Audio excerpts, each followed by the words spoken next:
Aqui.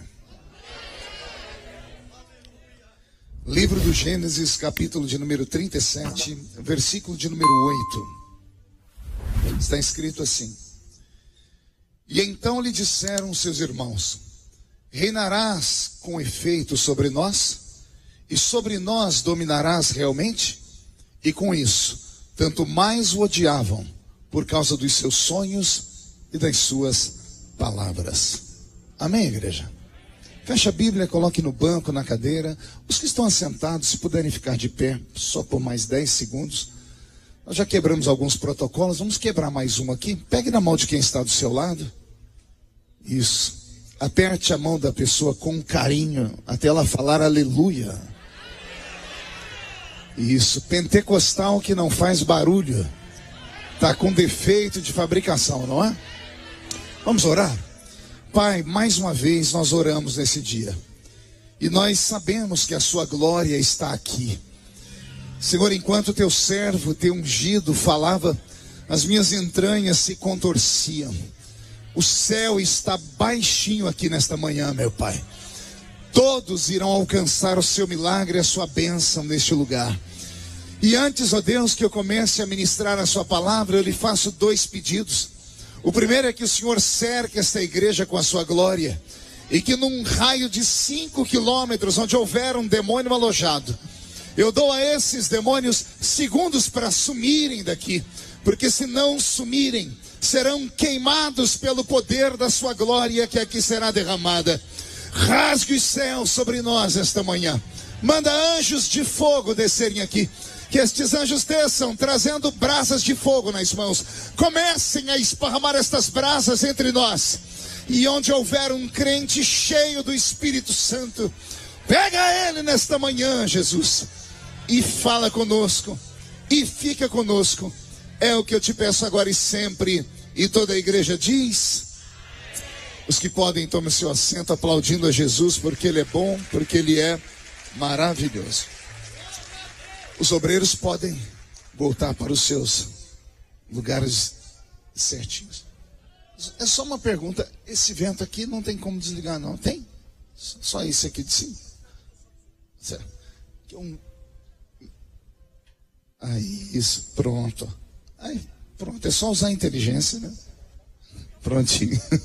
É muito gelado esse vento aqui, né? Prontinho. Graças a Deus.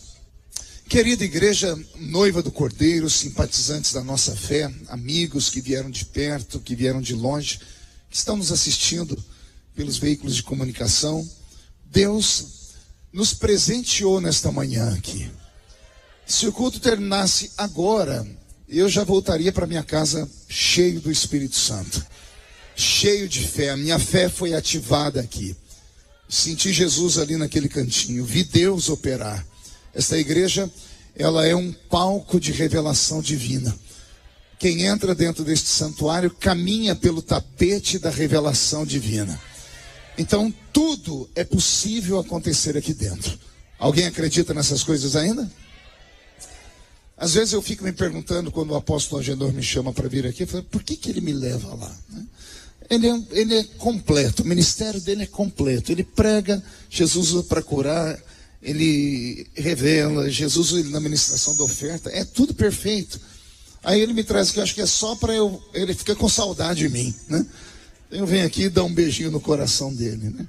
Mas ele me deu uma ordem, e ordem dada é ordem cumprida. O texto que eu li nesta manhã é um texto conhecido de toda a igreja, até porque nós estamos nessa campanha aqui. E há muitos anos atrás, eu estava iniciando o ministério ainda, estava postulando ser um pregador, e Jesus me deu uma grande oportunidade de pregar em um evento, que na época era o maior evento pentecostal, não só do Brasil, mas do mundo, que era lá em Camboriú, Santa Catarina, no Congresso dos Gideões Missionários da Última Hora. E eu me lembro que, quando eu cheguei naquele evento e vi aqueles pregadores, na época os maiores oradores do Brasil, cada um com um talento único, eram pessoas assim inimitáveis, né? Eram homens com um conhecimento e uma intimidade com Deus tão profunda, que eu me senti tão pequeno, mas tão pequeno, que eu falei, se me chamarem para pregar agora, ao invés de falar Jesus, eu vou falar Genésio naquele púlpito. E você ri porque não era você, Bocó, né? Só Jesus sabe, às vezes, como a gente fica aflito. E eu me lembro que fui para o hotel e orei. E Jesus me disse, eu vou te dar uma palavra, que ela vai mudar o coração de milhões de pessoas ao redor do mundo. Quando o Senhor falou milhões, eu comecei a rir sozinho. Fiz igual a Abraão, quando Deus prometeu para ele que faria dele uma grande nação, né? Ele riu, porque era humanamente impossível. E aconteceu, Agenor, que naquela tarde de sábado, Jesus me deu a palavra do sonho de José. E eu preguei naquele congresso, Kleber, num congresso que só tinha pregadores extremamente pentecostais, eu preguei uma mensagem não pentecostal. Porque a mensagem do sonho de José, ela não é uma mensagem de pulo, de grito, ela é uma mensagem para dentro, é uma mensagem de cura, é uma mensagem que mexe com os sentimentos da gente. E até então, o púlpito dos Gideões nunca tinha ouvido uma mensagem como aquela. E eu acho que foi por isso que marcou uma geração. E eu quero que Deus me dê pelo menos a metade da graça que Ele me deu naquela tarde para pregar aqui agora de manhã. Amém? Olhe para o seu irmão e pergunte para ele, você está preparado? Diga, faremos uma grande viagem agora. Só que é uma viagem só de ida. Quem não quiser ir, é só ir para casa agora. Uma viagem só de ida para dentro do coração de Deus. Amém? Mais um grito de glória a Deus para empolgar o coração do pastor. Beto, monte a música para mim. A história de José é uma das histórias mais pregadas ao redor do mundo. Tanto é que já se transformou em filmes, desenhos, séries. O mundo todo que conhece a Bíblia Sagrada, quando eu digo mundo todo, digo o mundo todo cristão, conhece a história de José. As pessoas acabam errando quando dizem José do Egito. Ele não era do Egito, ele estava no Egito. José nunca foi daquela terra maldita, daquela terra seca, daquela terra tomada pelo paganismo, daquela terra que ensinou os homens do seu tempo a adorar 1 milhão de deuses, entre eles Anubis, Sete, até os deuses que importaram de Ur dos Caldeus, como foi citado aqui pelo nosso apóstolo, Baal, Astarote, Azera, Marduk, os deuses criados pelas mãos dos homens daquele tempo. Assim era aquele Egito. O José da minha história, ele foi, na verdade, escolhido por Deus para uma missão extremamente importante, uma missão que iria salvaguardar não apenas a sua família, não apenas o seu povo, mas aqueles que dariam o gene do nosso Salvador, que é Jesus de Nazaré. Jesus vem daquele povo, e aquele povo precisava então ser protegido, e é através desse José que Deus vai cumprir toda essa história. Mas volte comigo aqui no tempo, deixa eu tentar aqui rememorar com você. Imagine uma família grande, unida e abençoada. Uma família que tem patriarcas que tinham sangue de profetas em suas veias. É desta família que vai nascer José. José, filho de Jacó, filho de Isaac, filho de Abraão. A trindade de patriarcas que dá início a esse povo santo, escolhido, zeloso e de boas obras, por quem Deus sempre verteu o coração para ajudar. Quando começamos a ler a história de José, vamos logo no início nos encontrar com uma família gigante, né? Acho que foi com Jacó que muitos crentes modernos aqui do nosso Brasil, principalmente pentecostais, aprenderam que ao invés de criar uma filha, uma família, é bom criar logo de cara uma tribo, né? Porque Jacó teve lá os seus 12 filhos. E o crente pentecostal brasileiro, ele é assim, ele não cria uma família, ele cria logo uma renca de filho, né? É que ele leu na Bíblia que é para frutificar, multiplicar e encher a terra, só que esqueceram de falar que não é sozinho, né? Tem que dar oportunidade para as pessoas. É nesta família que vai nascer o nosso José. Eu imagino a cena, José acordando numa manhã, sentando naquela mesa, uma mesa gigante, um pai, uma mãe, 12 filhos, fora os empregados. Eu imagino o desespero, né? Família grande, geralmente é assim, quem chega por último não come direito, né? Quem chega primeiro se alimenta melhor. Então estão todos lá se alimentando. Eu sempre imagino José pegando um pedaço de pão, passando ali uma manteiga, alguma coisa nela, e quando ele vai colocar o pedaço de pão na boca, está mastigando o pão, na verdade, e a memória dele é ativada. E ele se lembra de um sonho que ele teve naquela noite. E ele conta para sua família: tive um sonho. Essa história de sonho é tão interessante que todas as pessoas com quem você trabalha, um amigo, ou mesmo irmão da igreja, se você chegar perto dele e falar assim, eu tive um sonho, as pessoas param na hora, param para ouvir, desperta a curiosidade, porque o sonho, ele é metafísico. O sonho não é provocado pela nossa psique consciente, é provocado pelo nosso subconsciente, ele é fabricado no nosso inconsciente. Um dos textos da Bíblia vai dizer que o tormento durante o dia provoca reações de perturbação à noite. Geralmente tudo que nós vivemos à noite é um reflexo de tudo aquilo que nós vivemos pelo dia, ou aquilo que nos impressionou, ou aquilo que nos chamou a atenção, ou uma palavra mal dada, ou uma coisa bonita. Geralmente é isso que faz com que isso ative o nosso cérebro. E eu imagino José falando, olha, eu tive um sonho. E todo mundo parando para ouvir. Ele disse, meu sonho foi interessante. Eu sonhei que eu estava no meio do trigal e eu estava colhendo trigo com todos os meus irmãos. Só que o feixe de trigo que eu tinha era maior do que o de todos vocês. Eu colhi muito mais do que todos vocês. Era muito grande. Ele acaba de contar e por ele, penso eu, era só um sonho. Ele era um menino. Um sonho. Somente um sonho. Eu imagino os irmãos dele entreolhando um para o outro e de repente um explodindo em gargalhadas e dizendo, José, trabalhar mais do que nós na roça? Isso é impossível. Eu imagino o irmão levantando, dando um coque na cabeça dele, coisa de família. Eu imagino o pai dando uma gargalhada, a mãe também. E passou-se o dia. Foi apenas um sonho. Passaram-se alguns dias. Eles se reúnem naquela mesma mesa. Estão ali tomando mais uma refeição. E de repente José abre a boca e diz assim, gente, sonhei de novo. Sonhar uma vez, tudo bem, mas duas vezes sequentemente. Todos param para ouvir. O pai é ativado. Porque o pai conhecia a linguagem dos sonhos. Jacó conhecia a linguagem dos sonhos. E aqui vale até uma explicação. Muitas pessoas sempre perguntam, por que Jacó fez para José uma túnica diferenciada, uma túnica colorida? Não que ele amasse mais José do que os outros filhos, mas ele se identificava mais com José. Porque José não herdou dele apenas características físicas.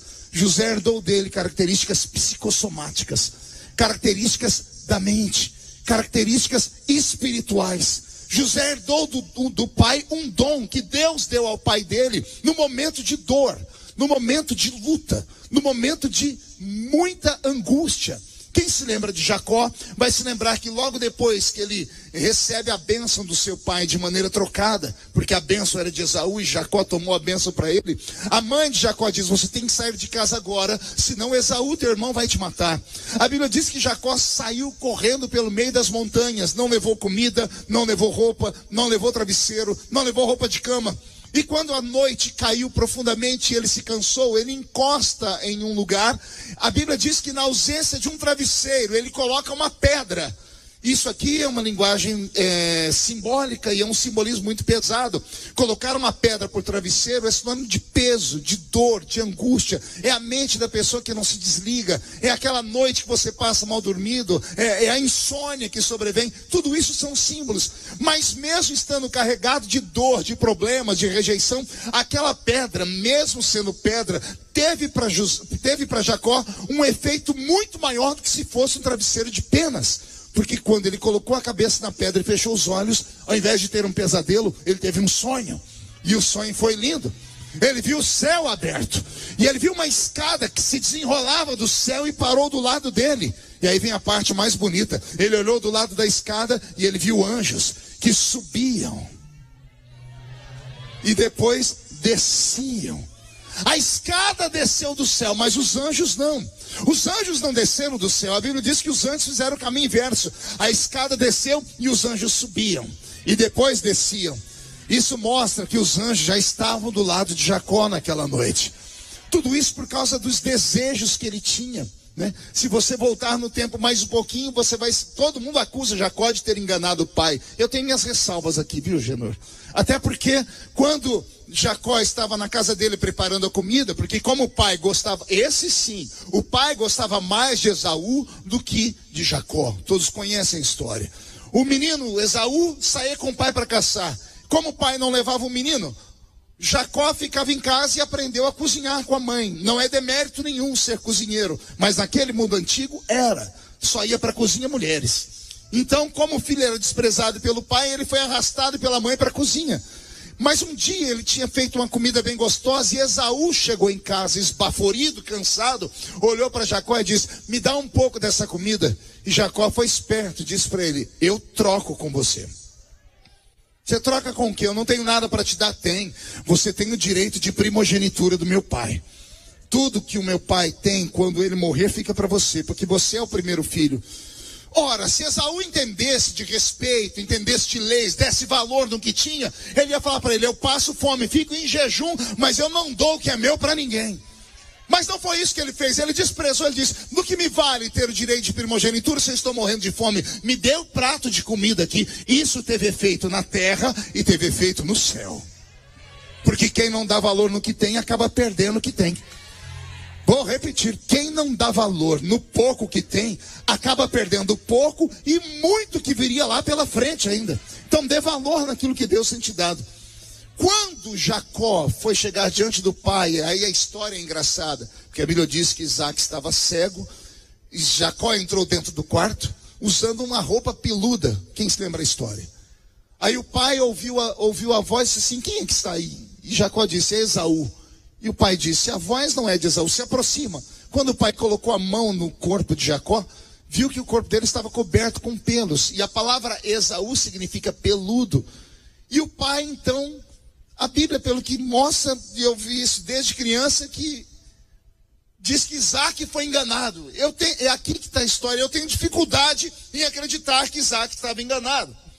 Alguém aqui já conseguiu confundir pelo de ser humano com pelo de cachorro? É igual?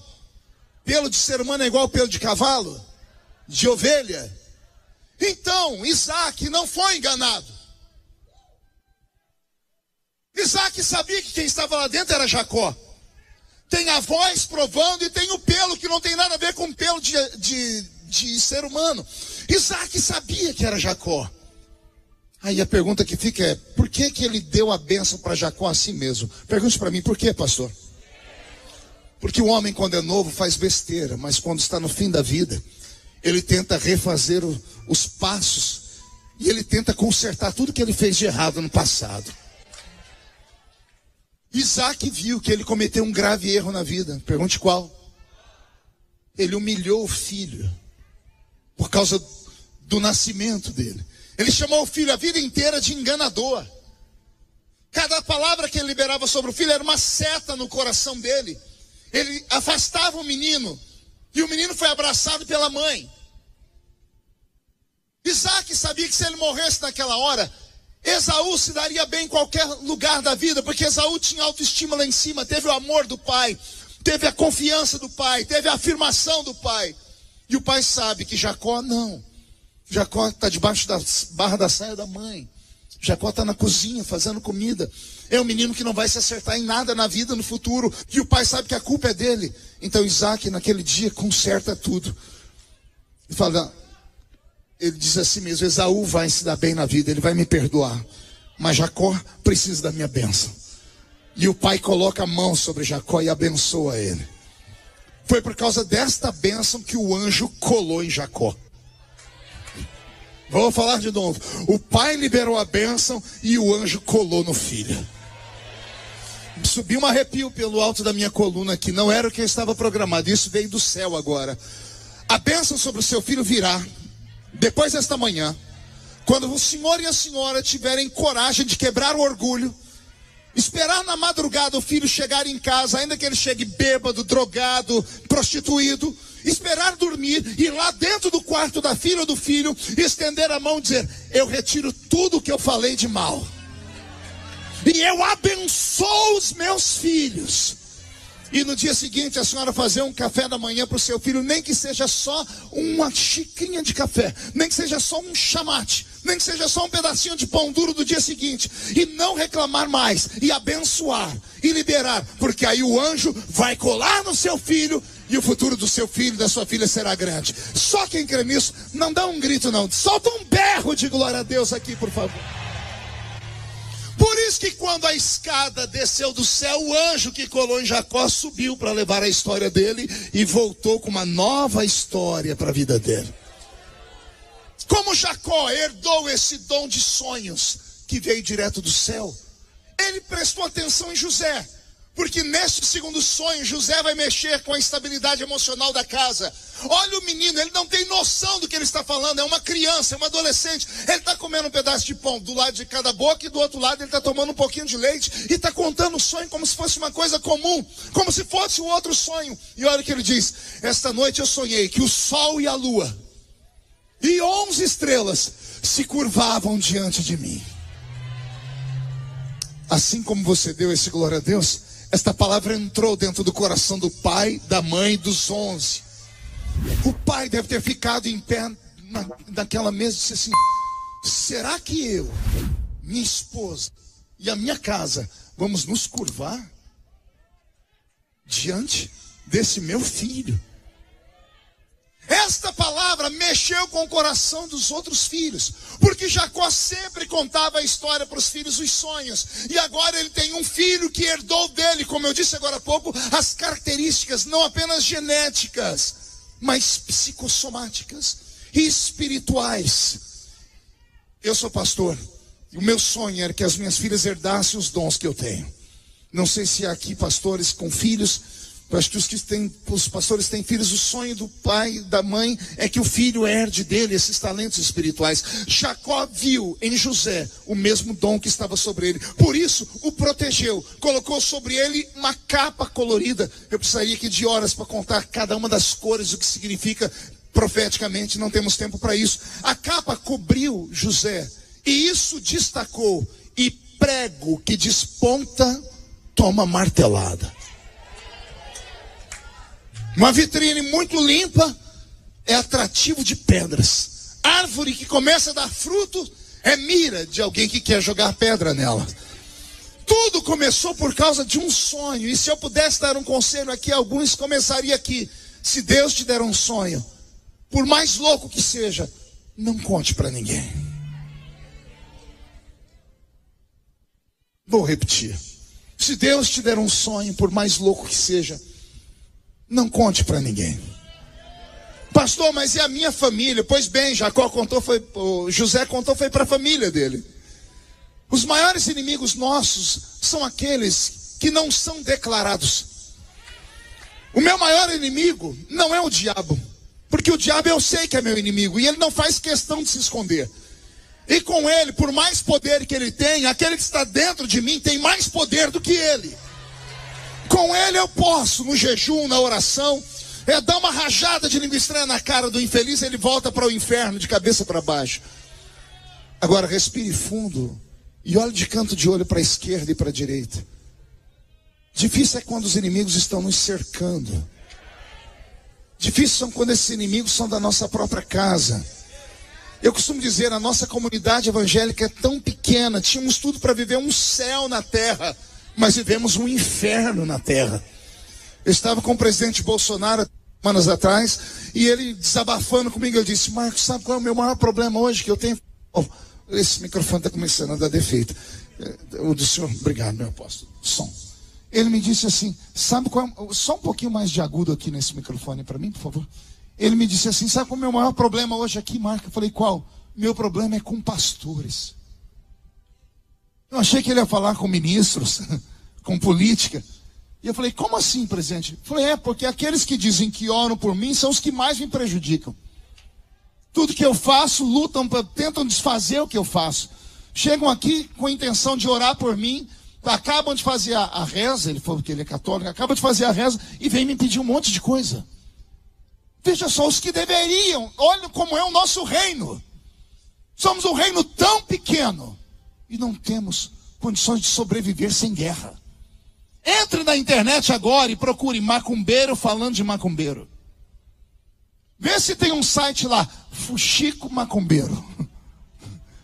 Vê se tem alguma coisa assim, fofoca espírita. Vê se tem, não tem. Mas tem o gospel. Tem o evangélico. Quando eu tive um problema com o governo da presidente Dilma anos atrás, depois da confusão toda, eles me chamaram lá e disseram: Marco, por culpa sua, o cristianismo do Brasil inteiro brigou com a gente. Para falar com a Igreja Católica, a gente se acertou. Bastou chamar a CNBB, Conferência Nacional dos Bispos do Brasil, e nos resolvemos. Eu disse sim, e qual é o problema, ministro? O ministro Gilberto de Carvalho, ele falou assim para mim: o problema é que a gente quer se acertar com o movimento evangélico, só que a gente não sabe quem a gente chama. Eu falei, por quê? Se a gente chama da igreja A ou da igreja B, vira as costas. A gente chama da igreja B ou da igreja C, diz, não caminhamos mais com o governo. Porque cada um tem o seu pequeno reino. As maiores brigas que o meu irmão Agenor já enfrentou na vida, não veio do diabo. Veio de gente, de igreja. Veio de pessoas frustradas. Veio de pessoas machucadas. Então, como eu estou dizendo, as maiores brigas que nós temos, as maiores perseguições que sofremos, são de pessoas que estão do nosso lado. Que Deus nos livre desse mal. Que Deus tenha piedade de nós. E continua afirmando, cuidado com quem você conta o seu sonho. José contou o sonho dele para a família. Não passou muito tempo até que os irmãos começassem a ver que o pai começou a ter mais apreço por José, porque queria dar a ele conselhos, experiências espirituais como ele teve, porque o pai viu que ele tem um dom igual o que ele tem. É natural o pai se afeiçoar ao menino, segregar ele e treiná-lo. E os outros irmãos vão para o trabalho secular, nasceram para uma vida normal. Existem os anormais, existem os normais. E o que a gente tem que fazer com isso é se adaptar àquilo que nós temos. Não podemos desejar ser aquilo que não somos. Devemos absorver em Deus aquilo que Deus nos fez para ser.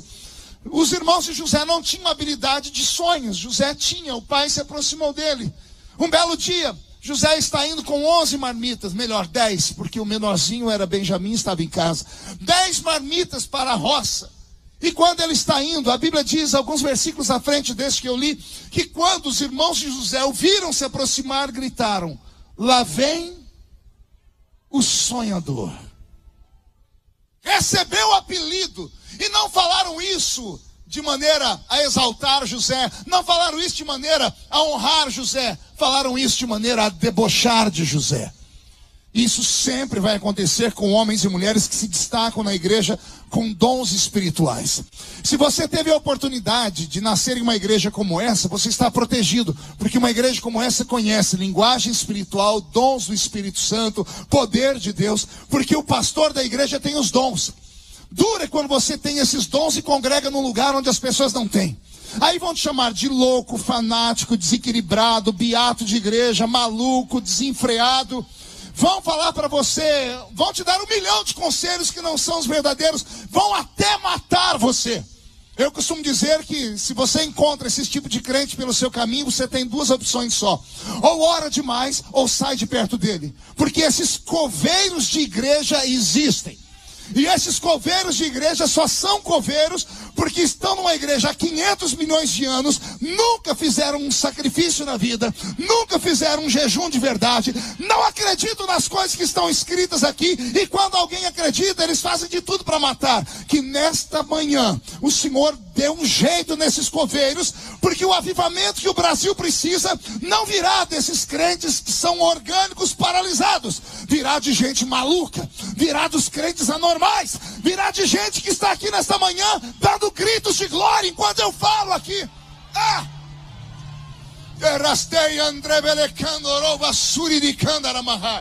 Ai, Jesus amado. E aos detetives do demônio que vieram aqui nesta manhã, ou que estão filmando o culto, vocês verão o que eu estou falando aqui.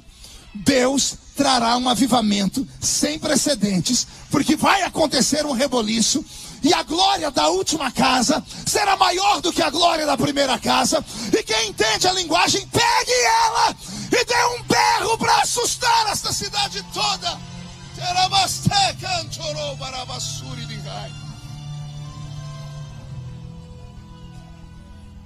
Beto, mude a música. Os irmãos confabulam e armam um arapuca para José. O menino entrega as marmitas, eu imagino eles brincando com ele. José, nós temos um presente para você. Eu imagino ele todo aberto, dizendo assim, sério, que presente é? Não, você tem que fechar os olhos. Isso digo eu, não a Bíblia. José está de olhos fechados, os irmãos conduzindo ele. Vai caminhando, José, caminhando, caminhando. Você já está próximo de receber o seu presente. E quando ele está de frente de uma cisterna rota, uma cisterna de 7 metros de profundidade, morada de baratas, aranhas, animais peçonhentos como escorpião, fétida, úmida. Quando eles dizem, abra os olhos, José, eles empurram José e José cai dentro dessa cisterna. Eles não colocaram José na cisterna, eles jogaram José dentro da cisterna. Só Deus sabe como ele caiu lá dentro. Só Deus sabe o que aconteceu com ele na queda. Eu só sei. Só vê aquela claridade pequena, minúscula.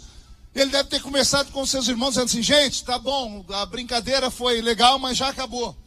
E ele começa a gritar o nome dos irmãos.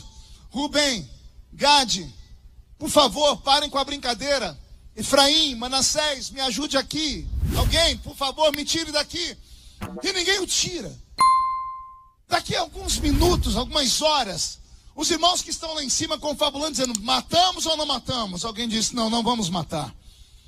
Está passando ali perto um grupo de homens que vendem e compram escravos.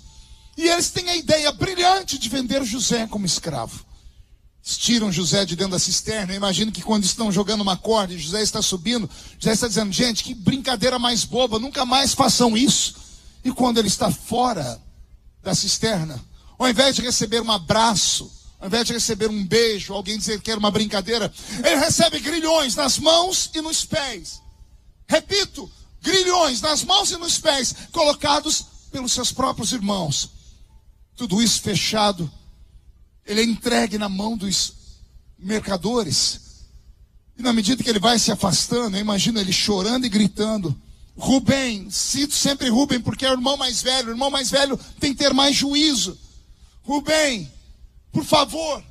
E ninguém o escuta. Os irmãos estão dando gargalhada, pegam aquelas moedinhas pelas quais eles venderam José.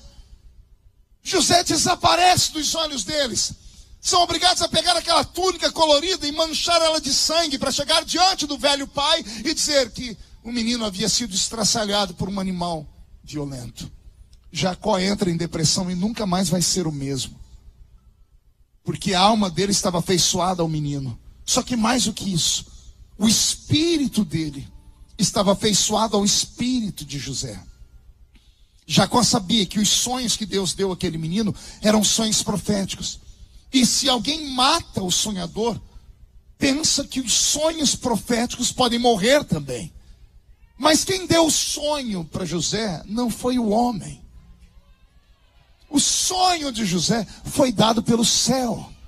E quando o céu planta um sonho dentro de um ser humano, anote aí, não podem matar o sonhador. Vou repetir.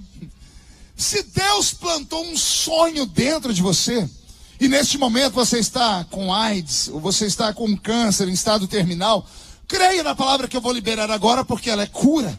Se há um sonho plantado por Deus dentro de você, a AIDS não tem força. O câncer está neutralizado. A morte não pode se aproximar de você. Se levantar 11 mil demônios contra você, 1000 serão obrigados a cair de um lado, 10 mil cairá do outro lado. Você não pode ser atingido. A pergunta que eu faço é: quem é que pode matar aquele que Deus quer que viva? Vou repetir de novo: quem é que pode matar aquele que Deus quer que viva? Então, se você crê nessa palavra, por favor, murche essa barriga, estufe o peito, levante esse ombro caído, está parecendo com um passarinho que tomou uma pedrada e caiu de uma árvore. Vem para um culto como esse, onde já aconteceram sinais, e fica olhando para o pregador com essa cara feia, parecendo que foi batizado num pote de vinagre. Estou liberando palavras proféticas e você fica me olhando com esse olho seco, parecendo olho de sapo que morreu no dia de enchente.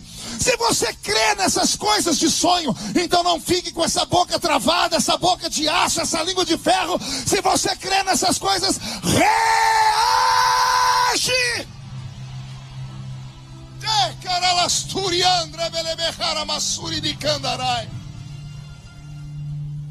Pastor, mas calma aí, deixa eu falar aqui com o senhor. Se eu ouvisse essa sua mensagem há 30 anos atrás, eu absorveria ela, entenderia ela. Mas o problema é que eu ouvi ela agora, que eu já sou uma pessoa madura, sou universitário. E o que o senhor está me mandando fazer é uma loucura, porque isso aí não é sonhar, pastor, isso aí é delirar. Uma vez eu estava num culto e um pregador aqui do Brasil, conhecendo a mensagem do sonho de José, no púlpito, ele falou assim: tem gente por aí que prega umas loucuras e fala para você se tornar uma pessoa irresponsável. Porque tem gente que tem uns sonhos tão malucos que isso não é sonho, isso é delírio. Um sonho tem quem é normal, delírio tem quem é doente mental.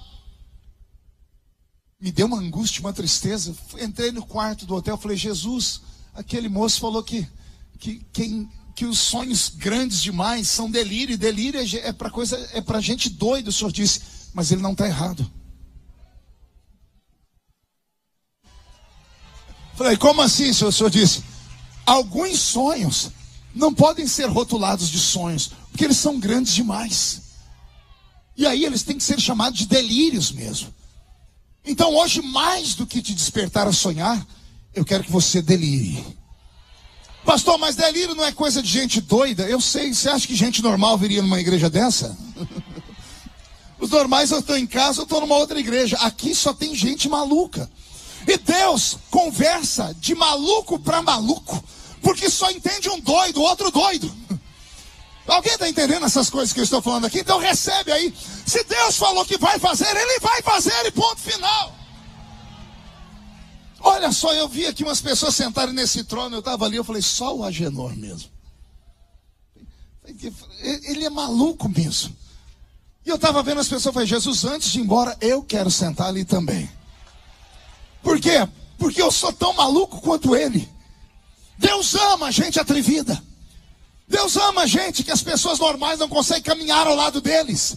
Porque são essas pessoas que viram o mundo de cabeça para baixo. São essas pessoas que conquistam as coisas da vida, que vão para cima, que acordam de manhã, que não olha para o inimigo, que não olha para a esquerda. Quem para ouvir o que os outros falam não chega a lugar nenhum. Quem fala de você não paga as suas contas. Quem fala de você não abriu para você uma porta para você caminhar por ela. Ei, o sol e a lua e 11 estrelas se curvarem diante de você, isso não é um sonho. Isso é um delírio. E qual é o delírio que queima o seu coração enquanto eu prego? Vai, mentaliza aí agora. Faz agora uma autoavaliação. O que é que desperta o seu coração enquanto eu prego? O que faz o seu coração desritimar? O que é que faz dar aquele frio na boca do seu estômago? O quê? É isso que Deus tem para você. Por mais insano que pareça, é isto que Deus tem para você. Só que eu tenho um conselho para te dar, pergunte qual. Albert Einstein, o grande físico, tem uma frase que é célebre. Ele disse assim: seria uma loucura você fazer a mesma coisa todo dia, esperando resultados diferentes. Vou repetir. Albert Einstein disse: como é que você que faz a mesma coisa todo dia pode esperar resultados diferentes? É por isso que o maluco tenta de tudo. Não deu certo daquele lado, ele tenta do outro. Não deu certo do outro, ele tenta de cá. Não deu certo de cá, ele tenta de cá. Não deu certo uma campanha, entro na próxima. Não deu certo a próxima, eu entro na outra. O que não pode é ficar paralisado. O que não pode é você vir para a igreja. Não, eu gosto só de ouvir o louvor e a pregação. Você nunca sairá desse lugar onde você está. Deus ama sonhadores, mas Deus também ama aqueles que deixam Deus sonhar por eles. O sonho que Deus tem para você, acredite, é maior e melhor do que o seu. Mas se você não acredita nem no seu, como é que você vai acreditar no dele? E como é que eu vou saber o sonho de Deus? Deus revela os seus segredos aos seus profetas. É o profeta que está pregando, ele te conduz. Eu estou aqui tentando te conduzir. Eu sou um evangelista, eu sou um provocador. Eu estou aqui tentando tirar você da sua zona de conforto. Estou tentando aqui apagar da sua mente toda sequela secular. Porque se você tentar atribuir todas as palavras que eu estou falando dentro de uma maneira racional, você nunca chegará a lugar nenhum. Não faz sentido. As coisas espirituais não podem fazer sentido. Porque se fizerem sentido, tem explicação. Se tem explicação, deixa de ser milagroso. O que funciona é a coisa ser louca, ser anormal. É por isso que Deus te trouxe hoje aqui. Então, pelo amor de Deus, se você é maluco como eu penso que é, levante a mão direita para o céu. Coloque no ombro de quem está do seu lado. Agarre o ombro dessa pessoa, por favor. Agarrou? Chacoalhe a pessoa até ela ficar irritada agora. Olha, mas nem para fazer isso você consegue. É para irritar ela, tira ela do lugar. Isso. Diga, Deus te trouxe aqui para isso. Mais uma vez, para isso. Deus te trouxe aqui para te dar um sacode nesta manhã. Para sacudir a sua fé, para sacudir os seus sonhos, para sacudir os seus delírios, para sacudir a sua família, para sacudir o seu trabalho, para sacudir a sua faculdade, para sacudir o seu ministério, para sacudir a sua igreja. Deus quer sacudir a sua história.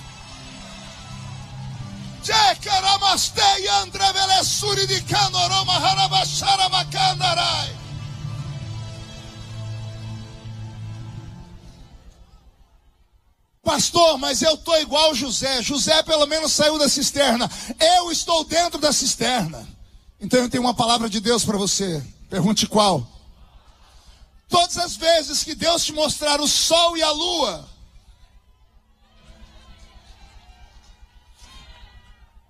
a altura que é daqui para lá, inverte para baixo em forma de cisterna. Ninguém chegará lá sem antes passar por aqui.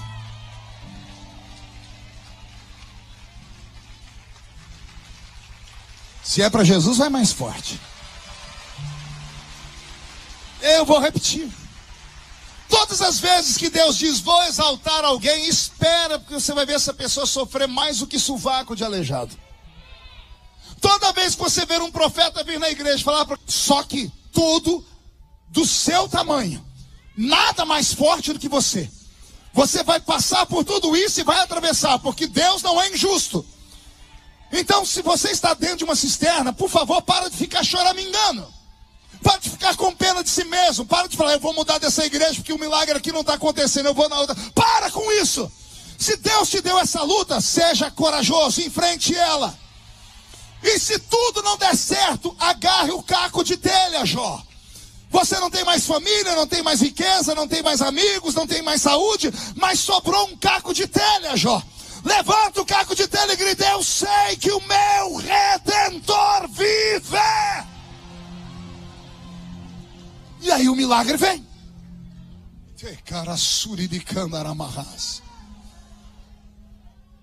Desde criança, porque eu me converti muito cedo, sempre apanhei na igreja, sempre incompreendido, sempre perseguido. Quando Deus me alçou ao ministério, para chegar ao ministério foi uma luta, foi um parto, mas não um parto normal, foi um parto de fórceps. Apanhei, mais ainda. Eu nunca entendi porque eu sofri tanto. Sabe quando eu fui entender? Pergunte quando. Quando Jesus me levou para a política. E eu fiquei exposto na televisão por 3 meses, na Comissão de Direitos Humanos. Quem lembra disso? Os crentes do Brasil inteiro, quando me encontraram, diziam assim, pastor, como é que o senhor aguenta? Fácil, já apanhei demais aqui. Deus me preparando para me levar lá. Vou falar de novo. Nada na vida do crente acontece por acaso, nada. Tudo que você está passando, ou Deus te mandou, ou Ele permitiu. Vou falar de novo. Tudo que você está passando agora, ou Deus mandou, ou Deus permitiu.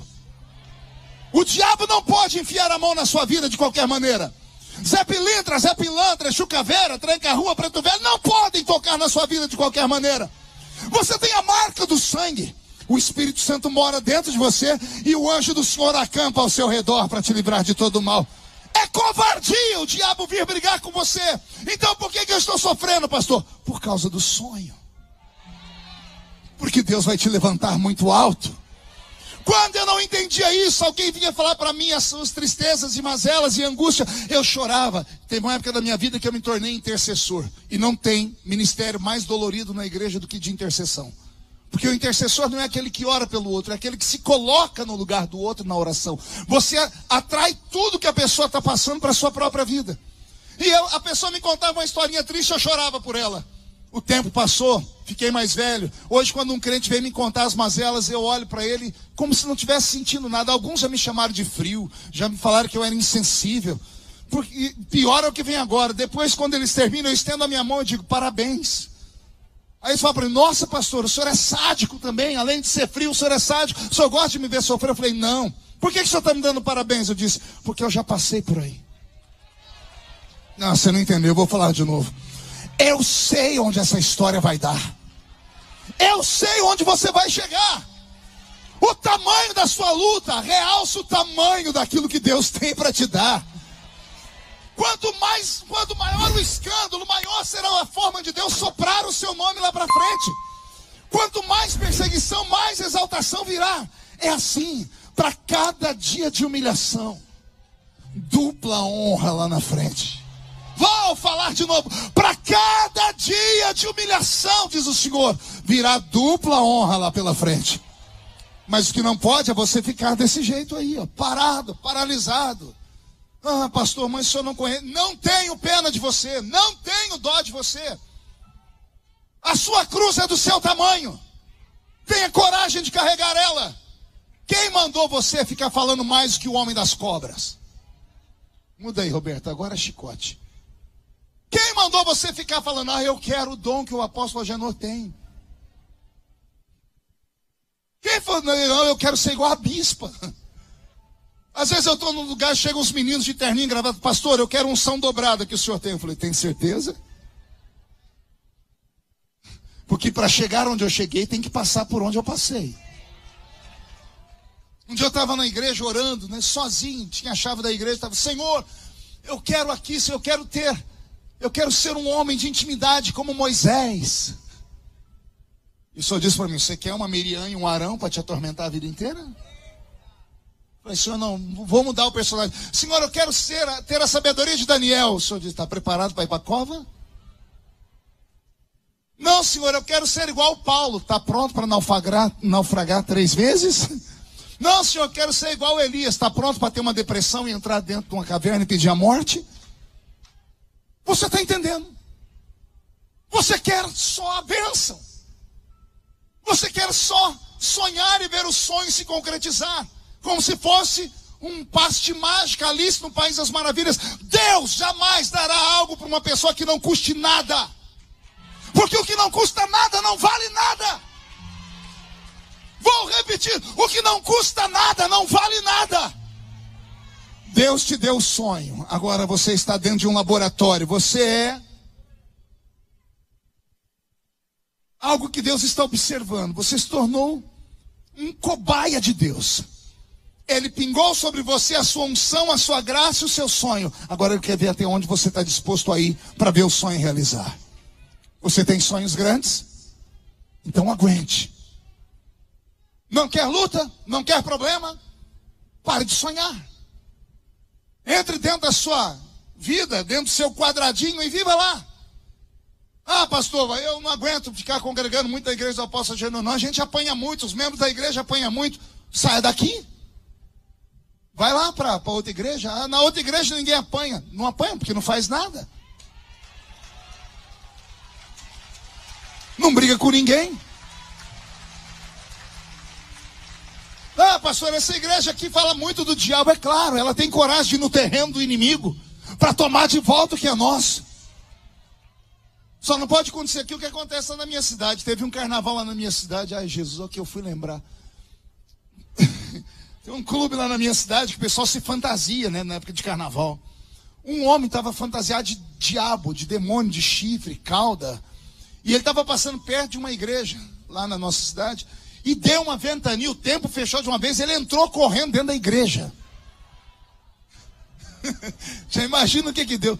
Mas virou um tropelo dentro da igreja. Gente pulando por cima de banco e correndo, mas não ficou uma viva alma dentro da igreja. Quando o homem viu o que aconteceu, ele começou a rir. Eles acharam que eu era o diabo de verdade. Ele deu meia volta para sair, ele viu uma senhora, ficou uma velhinha lá. E ele chegou perto dela e falou, tudo bem com a senhora? Ela, tudo bem, seu diabo. Ele disse assim, a senhora não tem medo de mim, não? Ele disse assim: olha, eu não tenho nada contra o senhor. Quem é contra o senhor aqui é o meu pastor, viu? Nossa, meu pastor de vez em quando fala mal do senhor aí até umas horas. Aí ele falou assim: mas por que a senhora está tremendo? Eu falei: não, está dando só um pouquinho de medo. Eu falei: por que a senhora não levanta e corre? Eu falei: meu filho, nesse tropelo chutaram a minha muleta, eu não sei onde foi parar.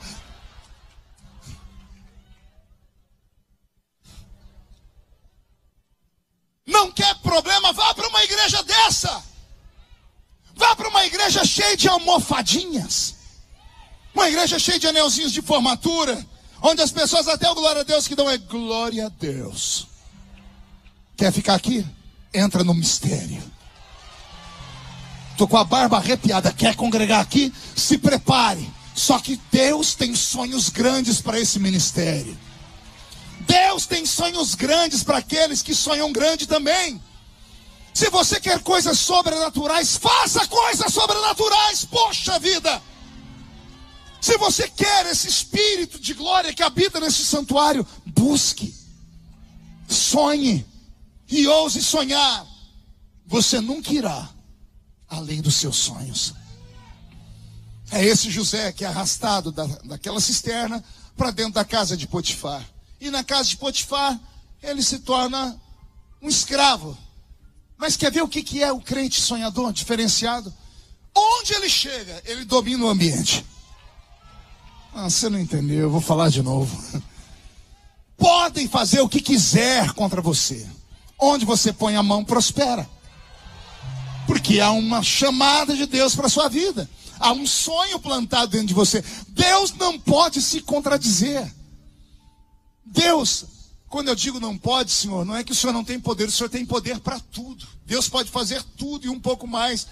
Mas existe uma coisa que Deus jamais fará: Ele não irá contra a palavra que Ele liberou. Ele não é homem para mentir. Não é filho do homem para se arrepender das coisas que Ele fala. Deixou na sua palavra um mantra evangélico escrito: passa o céu, passa a terra, as minhas palavras não podem passar jamais. Portanto, se você está debaixo de uma palavra, debaixo de um sonho, respira fundo, você vai chegar lá. Beto, mude a música. Estou tendo visões. Não estou vendo mais homens e mulheres na minha frente. Eu vejo campeões. Sério, faixas escritas aqui: campeão da vida. Homens e mulheres que nasceram para virar o mundo de cabeça para baixo. A marca de Deus está sobre você. Quando Ele plantou o sonho dentro de você, Ele te imortalizou.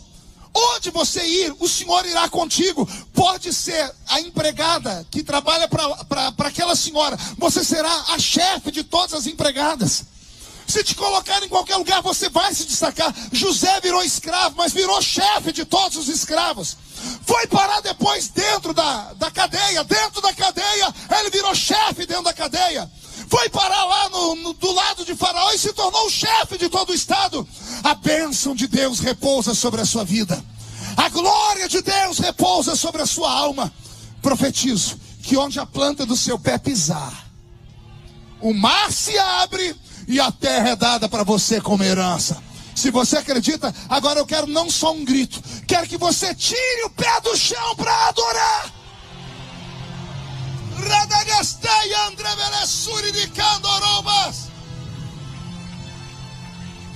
Sente aí. O que nos faz diferente dos animais irracionais é a habilidade dos sonhos. Homens e mulheres que não sonham, não vivem, vegetam. Característica de pessoas com depressão profunda. Porque o depressivo só sonha com a morte? Porque ele perdeu a habilidade de viver. E viver é uma aventura, não é para gente covarde. Viver não é fácil. Desde que Adão pecou no Éden, acabou com a vida de todo mundo. A própria terra passou a brotar espinhos e abrolhos que não tinha no Éden. Depois que o pecado entrou no mundo, ele destruiu tudo.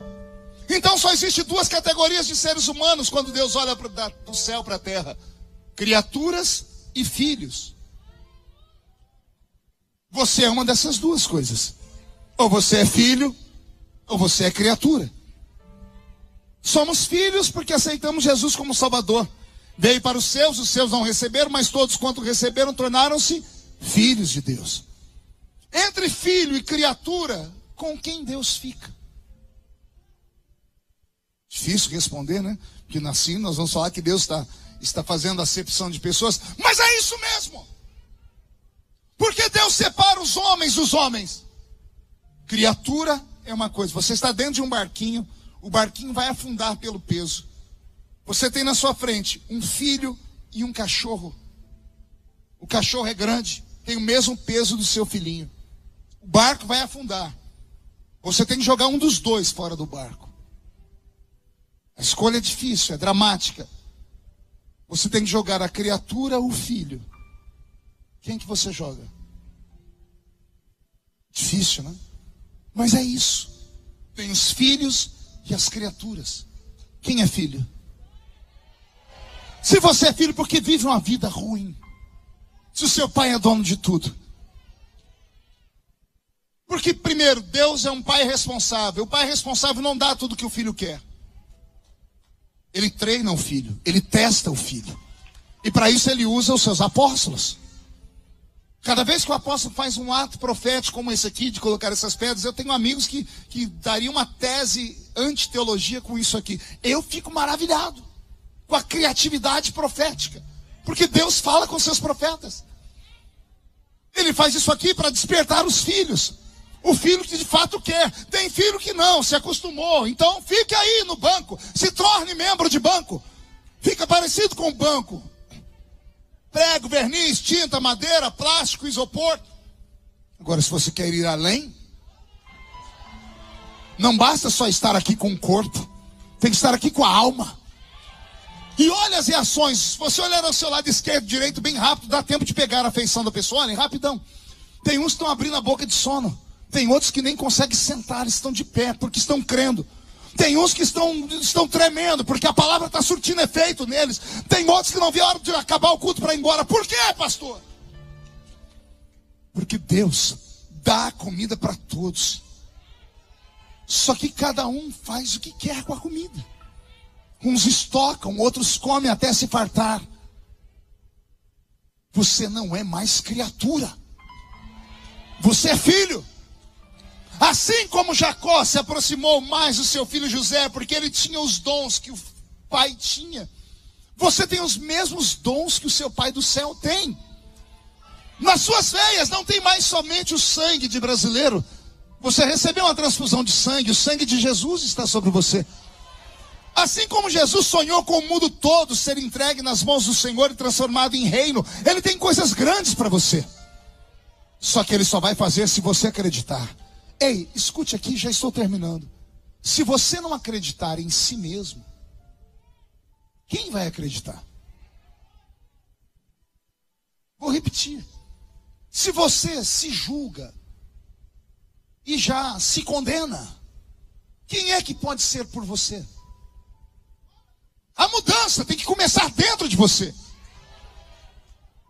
A mudança tem que começar aqui dentro, autoaceitação.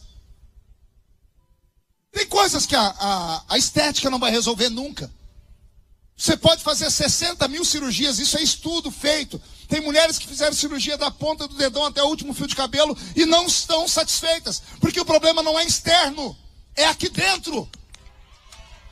Por isso que o sonho não é dado na carcaça, é dado aqui dentro.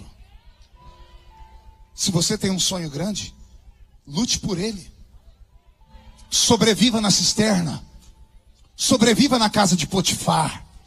Faça sacrifício, José. Solte a capa na mão da mulher. Se tranca dentro do quarto. Deixe de chamarem de ignorante, de louco, do que quiserem. Se você sabe onde você quer chegar, trilhe o seu caminho e vá até o alvo.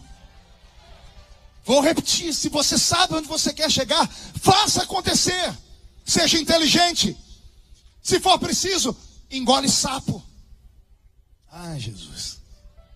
Vou falar, se for preciso, engole sapo. Pessoas orgulhosas e arrogantes não chegam em lugar nenhum. Está desempregado agora, o senhor fechou a porta de emprego. Fechou? Será que fechou mesmo? Será que não foi a sua atitude lá dentro?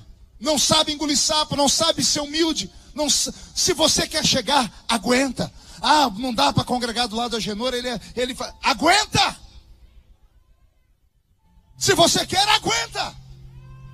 Eu sei onde eu quero chegar, por isso eu aguento.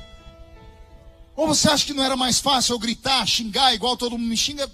Você acha que eu não tenho vontade? Eu não tenho sangue de barata aqui não. Sou ser humano igual você.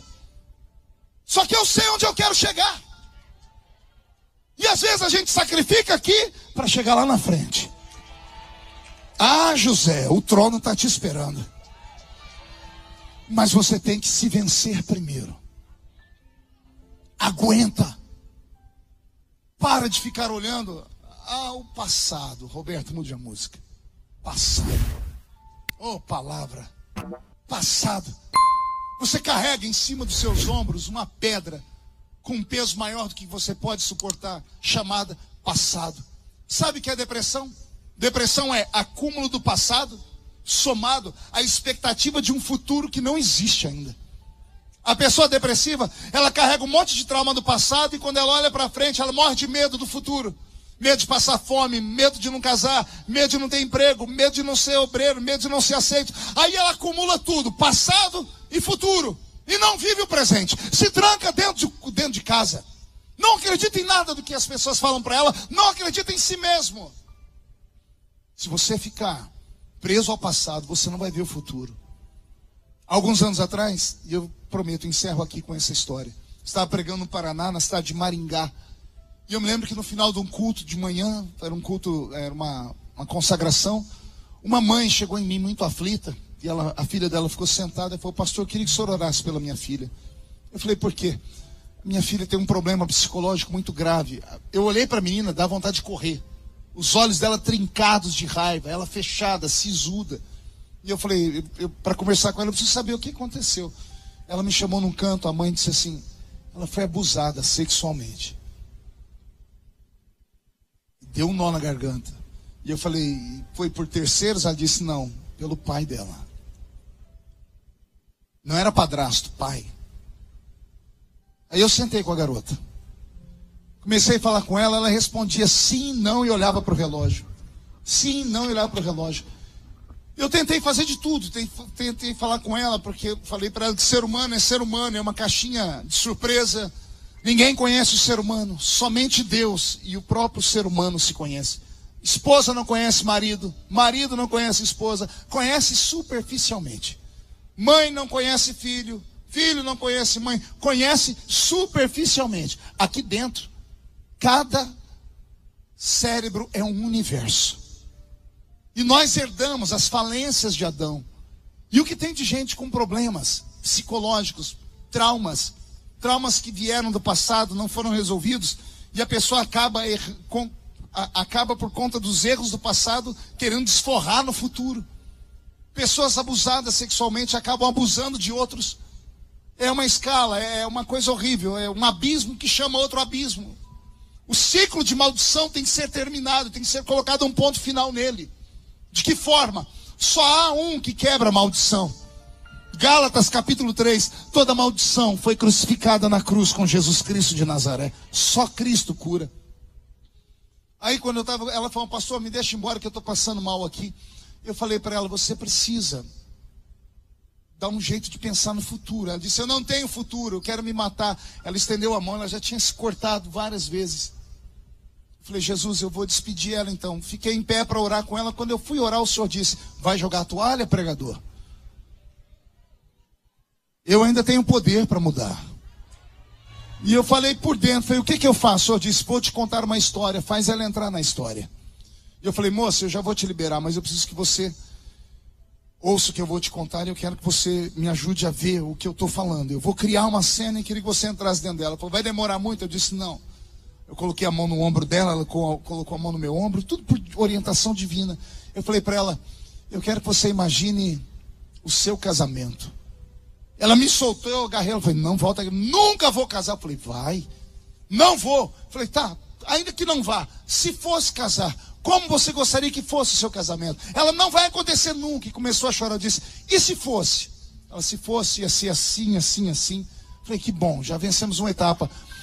Para casar tem que ser com um moço, né? Um homem para te dar filho. Não, eu tenho pavor de homens, não quero ver homem nunca mais na minha vida. Eu disse, tá, mas e se fosse? É só um sonho, nós estamos só criando uma história. Ela disse, se fosse, não será. Eu queria um moço assim, assim, assim. Falei, que bom. E vocês casando, você gostaria de passar a lua de mel onde? Ela, nunca vai acontecer, você não está entendendo, você é louco. Eu disse, é só uma história. Ela disse, tá, eu queria casar e ir para tal lugar. Eu falei, tá, e depois desse tal lugar, como é que você gostaria de ter uma casa? Ela disse, já vi que você é louco, né? Eu disse, mais do que você pensa.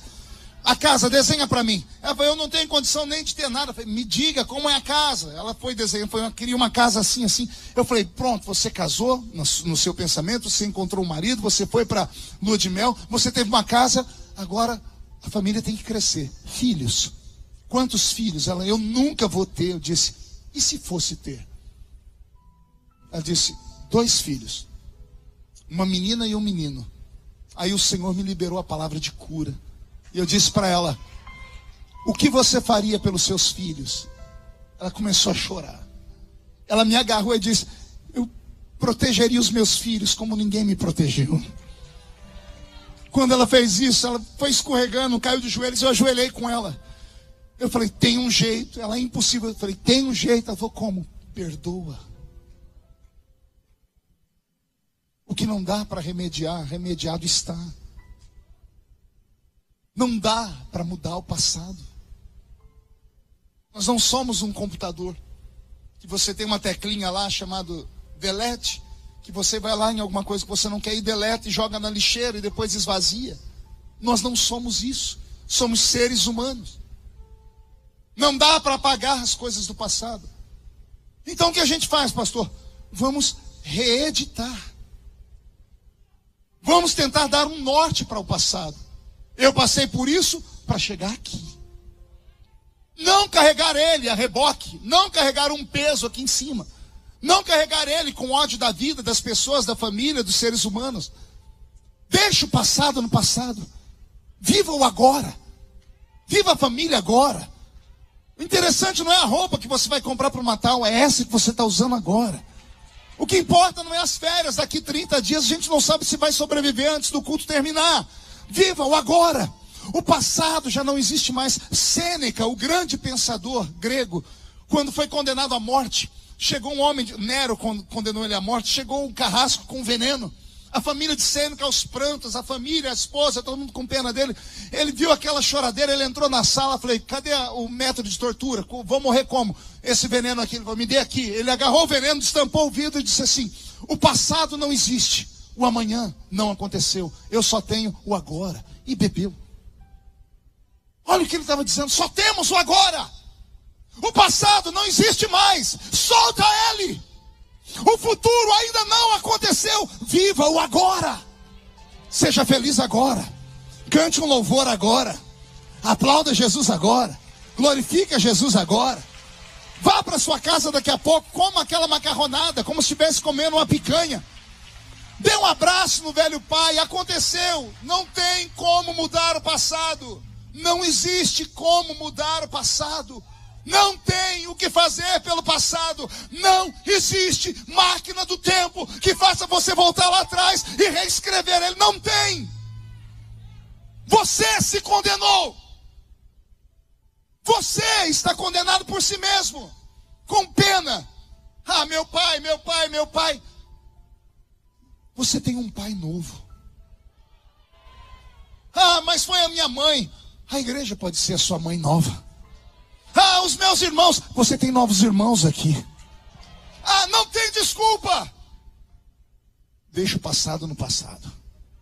E Deus vai te dar uma nova história. Passaram-se 4 anos. Recebi uma cartinha. Na época as pessoas ainda escreviam, né?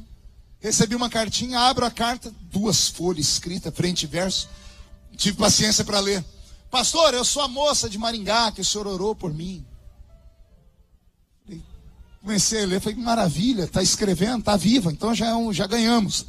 Ela disse, pastor, o senhor não vai acreditar. Parece que Deus estava do nosso lado aquele dia. Porque o homem que eu encontrei para casar é igualzinho àquele que eu falei.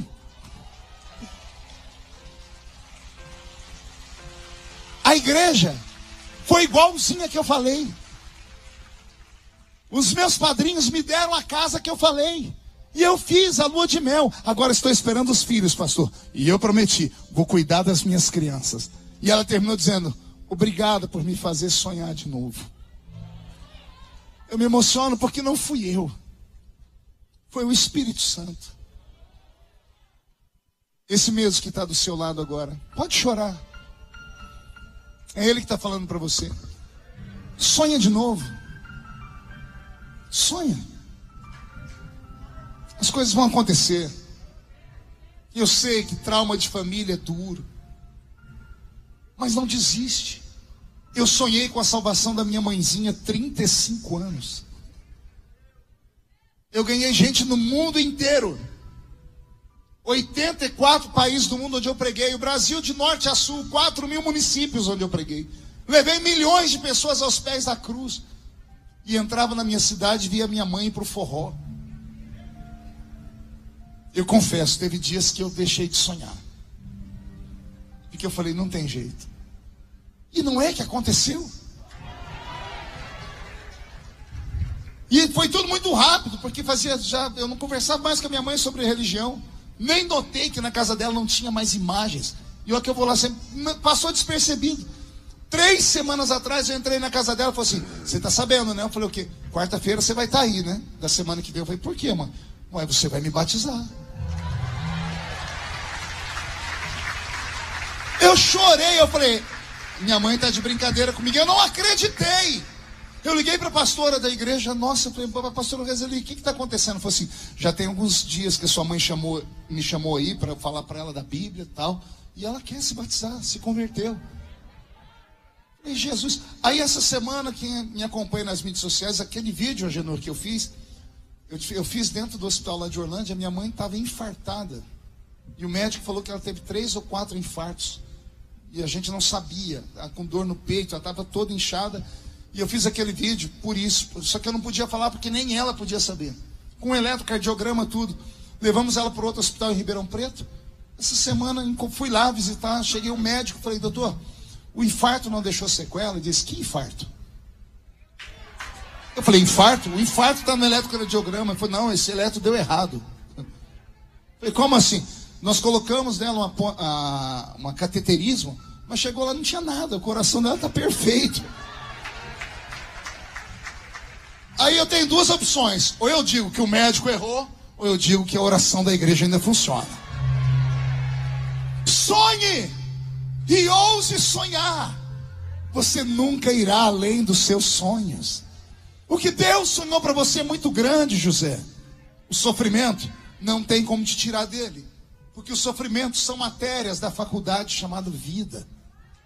Você precisa passar por ele e vencer. Perdoa. José atingiu o auge do ministério dele, depois que ele... Eu não tenho tempo para contar toda a história, vocês conhecem. Mas ele atingiu o auge do ministério dele quando ele praticou o perdão. Quando ele perdoou os irmãos. Quando ele trouxe o pai, quando ele chorou. Ah, meu Deus, Deus está mandando insistir nesse assunto de pai aqui. Por que será? José chorou quando viu o velho pai. Quando viu os irmãos que o macularam, que o venderam. Ele conseguiu liberar o perdão. Será que é à toa que a Bíblia diz assim? E Jó, enquanto orava pelos seus amigos. Detalhe, amigos que acusaram ele. Que falaram que ele estava com um pecado escondido. Que falaram para ele, confessa, porque essa maldição só veio porque você não presta, tem alguma coisa errada. Amigos da onça. A Bíblia diz, enquanto Jó orava pelos seus amigos, Deus virou o cativeiro dele. Dedo de profeta para cima. Aponte para alguém do céu e diga, perdoe. Porque o perdão liberta. O último dia que eu vi meu pai vivo e falei com ele, eu entrei dentro do hospital. Ele estava com um corte daqui a aqui. O médico abriu ele na intenção de tirar o câncer. Mas o médico falou para mim depois que abriu e fechou porque não tinha mais o que fazer. Meu pai tinha 67 anos. Mas era um pai que não era pai, porque eu sou filho bastardo. No meu documento não tem o nome de pai, só tem o nome da minha mãe. Minha mãe era outra da história. Eu fui visitar o meu pai porque um irmão meu, por parte de pai, que eu não conhecia, foi até a minha casa e disse: meu pai quer falar com você. E eu fui no hospital. Quando eu entrei no hospital, dentro do quarto, meu pai sentou na cama. Nunca teve afeto, nunca teve carinho. Ele olhou para mim e disse: não consigo mais pagar o aluguel da sua mãe. Do jeito que ele foi frio, fui mais frio que ele. Falei para ele: minha mãe tem filho, se o senhor não paga, eu pago. Ele falou: então tá bom. Eu falei: então tá bom. E fui saindo. Virei as costas, Kleber. Quando coloquei a mão na maçaneta da porta para sair, eu ouvi uma palavra que saiu da boca do meu pai. Se eu pudesse voltar no tempo e congelar aquela cena, se eu tivesse filmado, eu ia colocar todos os dias para ouvir. Porque eu nunca tinha ouvido meu pai falar aquilo. Foi a primeira e única vez. Ele me chamou de filho. Ele falou: filho. Eu fiquei travado. Você não sabe o poder de uma palavra. Palavras têm mais poder do que armas. Ele disse: filho. Eu travei, as pernas bambearam, eu não sabia, eu perdi o fôlego. Eu olhei para trás, ele estava chorando. Dois seres brigando dentro de mim, um dizendo: vira as costas e vai embora. E o outro dizendo: fica, dá um abraço nele.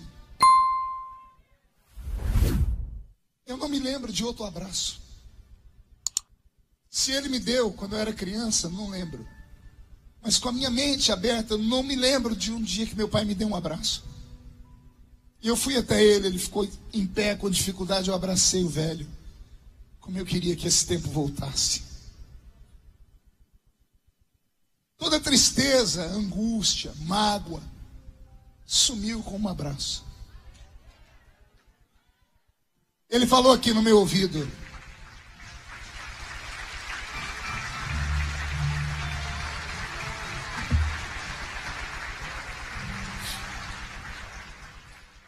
ele falou para mim: de todos os filhos que eu tive, você foi o que mais trouxe orgulho.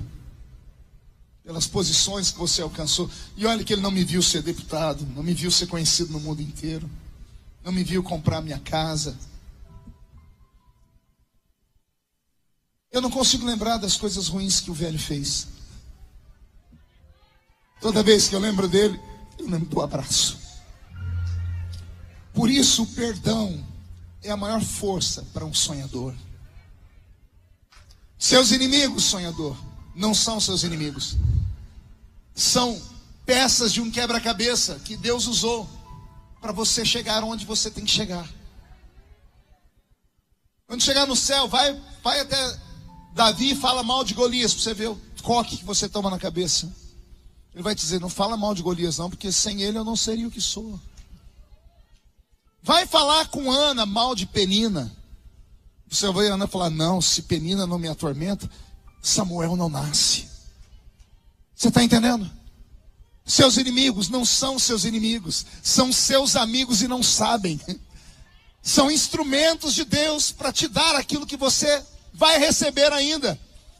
Por isso você precisa, nesta manhã, perdoar. Fica de pé, José. Fica de pé. Fecha os olhos. Eu vou fazer um convite. Eu queria aqui na minha frente só pessoas que têm coragem de dizer: eu não consigo perdoar. Eu tento. Tem coragem? Vem, José. Vem, sonhador. Lá vem o sonhador. Chora. Pode chorar. Lá vem o sonhador, com seu olhar tão triste. Então lá vem o sonhador, tão desacreditado pelo sonho que contou, mas foi tão desprezado pelo seu. Vem, José.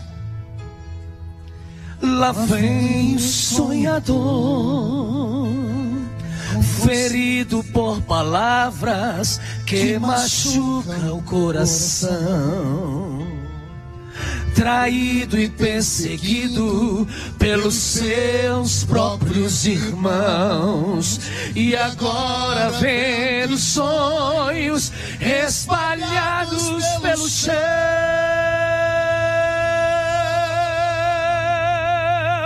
Levanta, sonhador, enxugue suas lágrimas, você é o vencedor. Levante sua cabeça, porque você tem valor. Saiba que operando Deus, ninguém pode impedir.